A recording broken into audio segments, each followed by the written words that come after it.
Well, hello rally friends, and welcome to my Rally Australia thoughts from the kitchen table. As you can tell, no kitchen table. There's not even a garden table on this one. Well, it's quite remarkable. I have to say I am possibly the luckiest guy in Australia.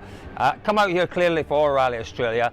Was having breakfast with a friend yesterday morning, mentioned he was coming to a rally today, and he mentioned that fabulous word, Targa. And I went, come on, can't be the Targa.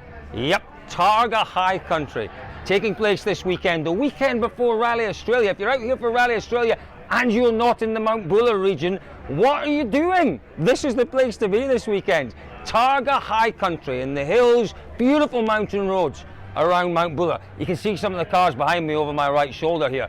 It is just an absolute rally fest. We've got Porsches, we've got Lotuses, we've got all sorts of cars. There are historic cars, Alfa Romeos. There's a whole host of cars out here. Over 200 cars taking part this weekend in the Targa High Country. It's part of the Targa series, 4 rounds. It's all tarmac rallying. But my goodness me, I've been trying to come out to a round of Targa for years. Targa Tasmania is the iconic event, isn't it? Missed that every time. Targa Great Barrier Reef is a new one this year, and I missed that by a week as well. That's based up in Cairns. But this weekend, just by luck, it's Targa High Country. It is fantastic. This wonderful little typical Aussie town that we're based in, and they've got a little street stage around here, and then they head back up Mount Buller for the overnight stop. It really is very special indeed. But as I mentioned earlier on, we're here for Rally Australia. What do you want to call it? Do you want to call it the Decider Down Under?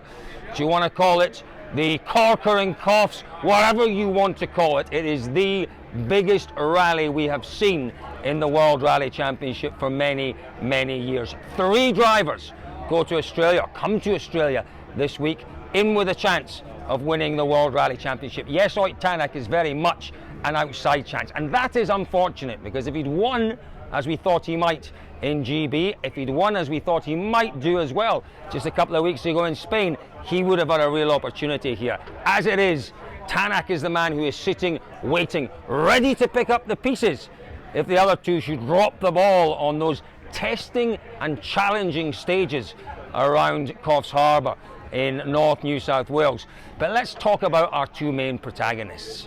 You know, it's a long time since we had 3 drivers in with a chance of winning the title. Realistically, it's 2.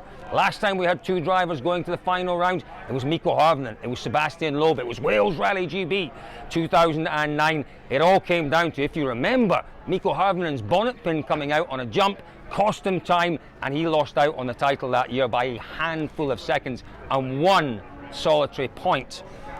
Is it going to be that close this year? I suspect it will. I really do. 3 points.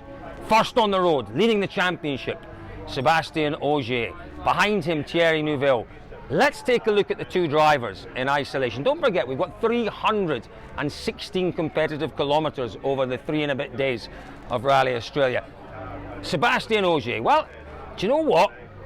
It's never been a great rally for the French, this. It's not a bad rally for Ogier, but for Frenchmen, well, you know, Sebastien Loeb won it once. How many rallies did Loeb only win once in his career? Very, very few. Rally Sweden, I think, might have been one. But even Rally Finland, Loeb won twice, which he reckoned was one of the most challenging events he'd ever done. It's not been a great event for Frenchmen, but it has been a good event in the past for Ogier. 3 times he's won it. Twice he has won it. 3 times he's won it, by the way, each time from being first on the road. But 2 of those 3 occasions, he was first on the road for 2 days. He nearly won it in the last year of Volkswagen, 2 years ago in 2016. Again, he was first on the road for 2 days. In a battle on the final day with Andreas Mikkelsen, he had a spin, that dropped him out of the fight. Ogier knows how to win this one, and he knows how to win it from first on the roads. That's 1 point about Ogier this weekend. The other point is that Friday is the shorter of the days. Friday, first pass, road cleaning, and it really will only be first pass road cleaning. Yes, on a lot of gravel events we see second pass road cleaning coming into effect. Generally when we've got a big national field, not so many cars overall in Rally Australia, so it really will just be first pass road cleaning. 3 stages, the critical 3 stages will be the opening 3 stages on Friday morning. In total, 50 kilometres, fraction over 50 kilometres. So he hasn't got a huge amount of road cleaning to do this weekend. That could play into his favour.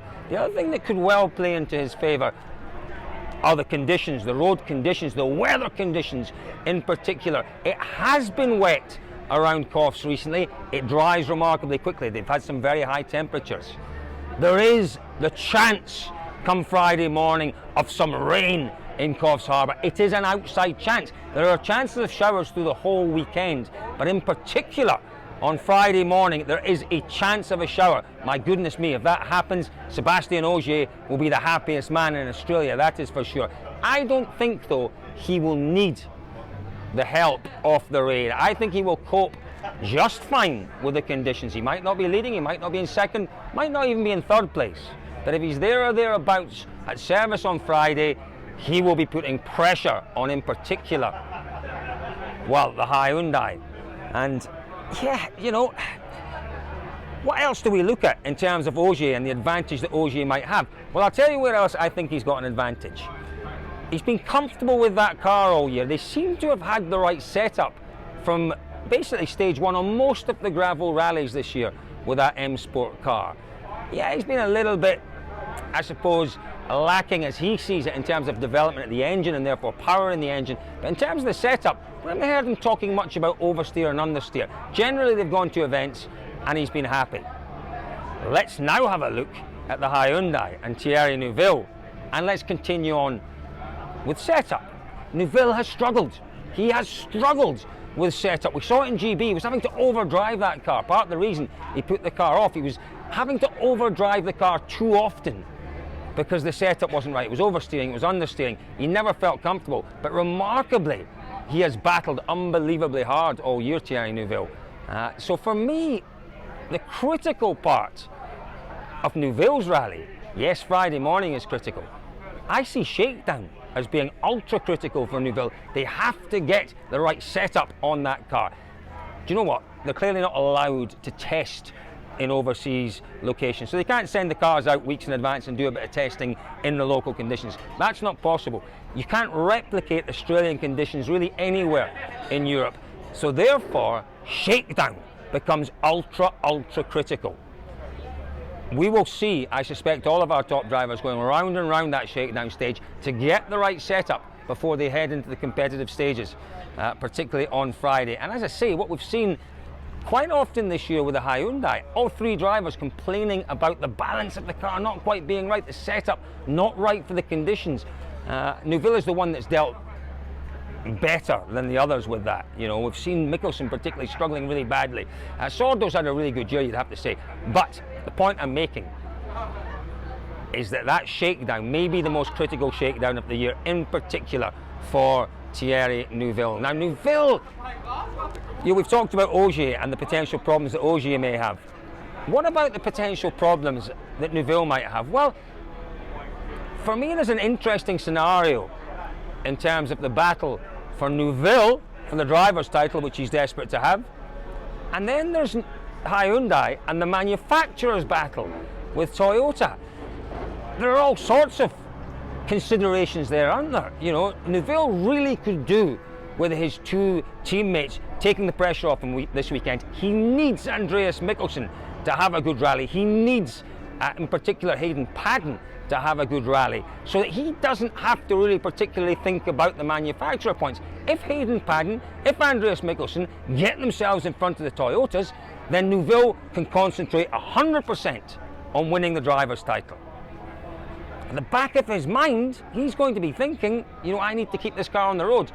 I need to finish this event. I can't throw everything at it because, you know, if I go into the final stage, if there's a, well, and it might happen, if there's a power stage decider, you know, on Neuville, Hyundai are looking good in the Manufacturers' Championship.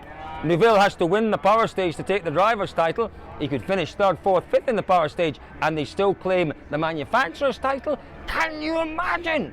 Can you imagine the pressure on Neuville? And can you imagine the dilemma he would find himself in? Under that kind of pressure, in those circumstances, what would he do? What would he do? Throw everything at it to win the driver's title? Or would he have to drive in a slightly conservative fashion to guarantee the manufacturers? Listen, there are so many permutations here this weekend in Australia.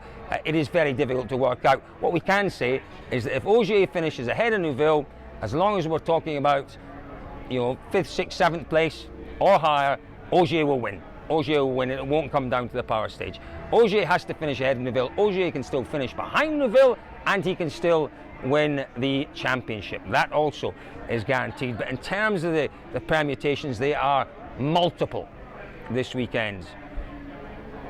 We have to look at who might just mix things up this weekend. Well, Toyota for sure. Toyota are looking at just the most remarkable situation where they could potentially claim the manufacturer's title. For me, the favourite for the event is Tanak. I think Latvala will also be remarkably quick this weekend. He's got a great starting position if that rain stays off.